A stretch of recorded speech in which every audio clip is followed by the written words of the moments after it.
ગોપાલ ઇટાલિયા માત્ર સુરતમાં થપ્પો રમીને એની એક પ્રેઝન્સ પૂરે છે, બીજું કાંઈ નથી. કારણ કે એમને સુરતમાંથી એમના નામે હજી 2, 3, 5 ઉમેદવારો લડાવવાના છે આવતી વખતે 27માં. આ જ 3 જે વિધાનસભા બોલ્યો, કતારગામથી પણ એ લડાવશે, વરાછાથી પણ લડાવશે, કારંજથી પણ લડાવશે, કામરેજથી પણ લડાવશે. આ 4 વિધાનસભા ગોપાલ ઇટાલિયા એના નામે લડાવવાની છે. એટલે થપ્પો રમે છે અને એક ફૂટપ્રિન્ટ એની રાખે છે કે હું અહીંયા જ છું. એની કોઈ અસર નથી થતી. ગોપાલ ઇટાલિયા હવે સૌરાષ્ટ્રમાંથી વધારે ઇફેક્ટિવ બની રહ્યા છે.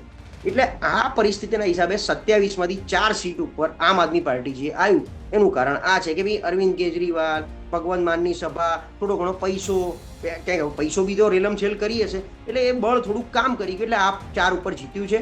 હવે ક્યારેય સુરતમાં એટલે સુરત પહેલેથી હું બહુ સ્પષ્ટ સ્વીકારું છું કે ભાજપને બહુ પ્રેમ કરે. હું ભાજપનો પ્રવક્તા નથી. 2012નું પરિણામ પણ મેં જોયેલું છે.